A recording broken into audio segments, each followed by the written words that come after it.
aí, tudo bem? Nós terminamos de falar sobre o sujeito ativo da relação consumerista. Então vamos dar prosseguimento, falando agora sobre o sujeito passivo, que é ninguém mais, ninguém menos que o todo-poderoso fornecedor. Então nós vamos lá. De acordo com o Código de Defesa do Consumidor, fornecedor é toda pessoa física ou jurídica. Então, se você vende pão de mel na faculdade, você é fornecedor também. Não se esqueça disso. Fornecedor não precisa ser uma grande empresa. Pode ser pessoa física ou jurídica. E elas devem desenvolver uma atividade, seja para comercializar produtos ou prestar serviço. Depois vocês podem analisar esse conceito legal e vocês vão notar que esse conceito é muito abrangente e ele é apenas exemplificativo. Várias pessoas podem ser consideradas como fornecedor, desde que coloquem no mercado de alguma forma ou ajudem a colocar no mercado um produto ou um serviço. A parte boa é que não há discussão sobre o conceito de fornecedor, não há teoria maximalista ou finalista. Isso é só para o consumidor. Para o fornecedor, é isso. Toda e qualquer pessoa que desenvolve atividade. O fornecedor, como nós já vimos, pode fornecer produtos, mas também pode fornecer serviços. Então, ao vender um carro, ele pode ser considerado fornecedor. Aí você vai falar para mim, professor, eu comprei um carro, agora estou querendo vender ele para comprar um novo, eu vou ser fornecedor. Calma, calma, você não será fornecedor, porque para ser fornecedor, além de fornecer produtos, você deve fornecer de forma profissional, de forma habitual. Você faz disso o seu ganha-pão. Então, se você está vendendo um bem seu para adquirir um novo, ou para gastar o dinheiro depois, você não vai ser fornecedor. Agora, uma pessoa física que compra carros e vende, ele será um fornecedor, porque ele pode viver disso. No serviço, além dessa profissionalização, a gente vai precisar de outro elemento, a remuneração. Aí nós temos como exemplo um serviço de limpeza. Você liga para a pessoa, estou precisando que limpe aqui a minha casa. E ela em 2, 3 horas vai lá, limpa a sua casa toda, você paga e está certo. Isso não pode ser relação de emprego, então não pode ser empregada doméstica.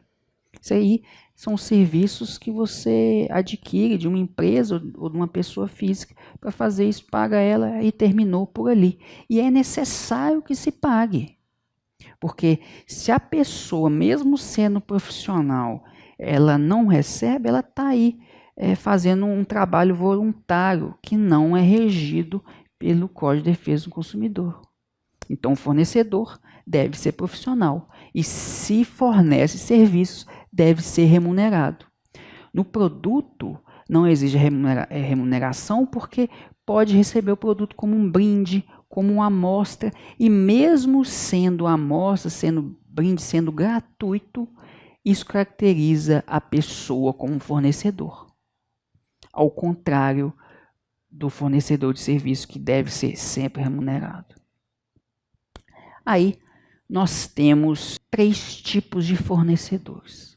O real, o aparente e o presumido. O real vai ser aquele que produz diretamente o produto ou serviço, ou algum dos seus componentes. Então, você, ao comprar uma blusa de uma marca, se foi aquela marca que fabricou aquela blusa, ele vai ser o fornecedor real. Mas vamos supor que não foi ele que fabricou. Aí ele pode ser um fornecedor aparente, porque nesse ramo de moda, por exemplo, é muito comum que tem uma fábrica na China que faça calças para inúmeras marcas. As marcas compram as calças e trocam só a etiqueta, colocando a etiqueta da sua loja. Então, qual será o fornecedor? Será quem etiquetou.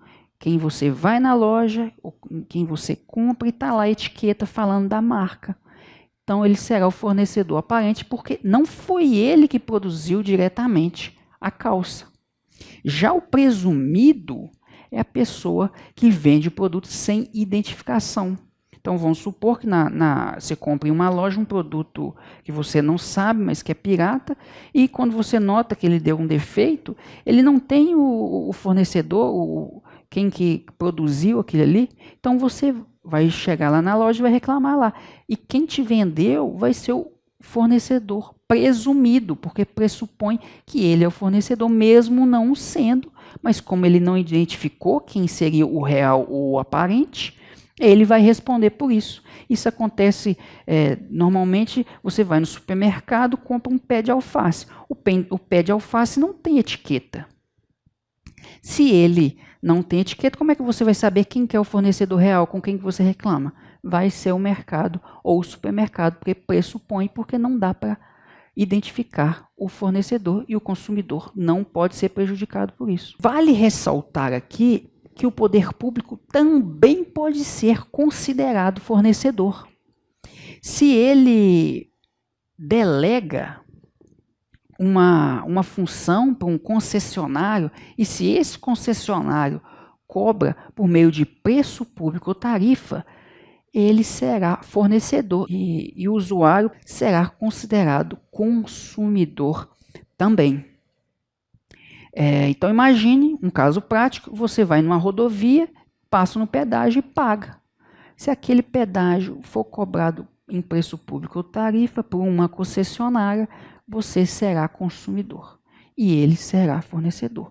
Agora, alguns bens e serviços oferecidos pelo poder público são cobrados mediante taxa. Taxa é tributo. Então, nesse caso, o poder público não pode ser considerado como fornecedor. Então, quem adquire água, quem adquire energia é consumidor porque paga tarifa ou preço público.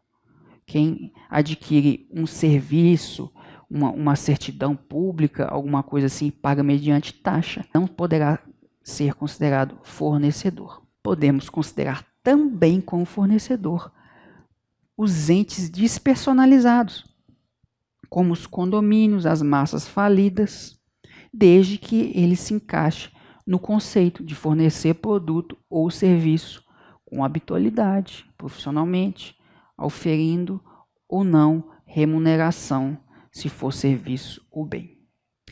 Por último, antes de a gente passar para a nossa questão, a gente precisa falar que alguns consideram também a existência do fornecedor equiparado. Quem seria o fornecedor equiparado? Seria um terceiro que interfere na relação entre fornecedor real, aparente ou presumido, e o consumidor. E qual seria o maior exemplo disso? O SPC e o Serasa, que não vendem nada, não prestam nenhum serviço ao consumidor, mas tem um banco de dados com o nome de consumidores que não efetivaram o pagamento. Então, ele pode ser equiparado como fornecedor na posição de alguns juristas. Então, vamos aqui fechar. Questão mais antiga, mas a gente tem que entender os conceitos. Ela é de 2008, ainda feita pela CESP. No que se refere ao campo da aplicação do Código de Defesa do Consumidor, assinale a opção correta. Alternativa A. O conceito de consumidor restringe-se às pessoas físicas que adquirem produtos como destinatário final. Isso aí, pelo amor de Deus, já corta. Quem já viu que pessoa jurídica também pode ser consumidor. B. O conceito de fornecedor envolve o fabricante, construtor, produtor, importador e o comerciante, os quais responderão solidariamente sempre que ocorrer dano indenizável ao consumidor. Isso aí está errado. Nas próximas aulas nós vamos falar sobre a responsabilidade no CDC. A gente vai ver que não são todos os casos que eles respondem de forma solidária. Então já elimina essa alternativa. Letra C. O conceito de produto é definido como conjunto de bens corpóreos, móveis ou imóveis que sejam oferecidos pelos fornecedores para consumo pelos adquirentes. Não, porque se você pode fornecer um bem corpóreo, móvel ou imóvel e não ser fornecedor, porque você tem que fazer isso de forma profissional, com a habitualidade. Então, só pode ser a alternativa D. O conceito de serviço engloba qualquer atividade oferecida no mercado de consumo mediante remuneração. Vocês lembram que nós tratamos especificamente sobre essa remuneração, salvo as decorrentes das relações de caráter trabalhista, que nós falamos também. Então, a alternativa correta, a letra D. Espero você aqui, só falta falarmos sobre o objeto para a gente fechar certinho essa relação jurídica do direito do consumidor. Então, não baixa a cabeça, vamos junto.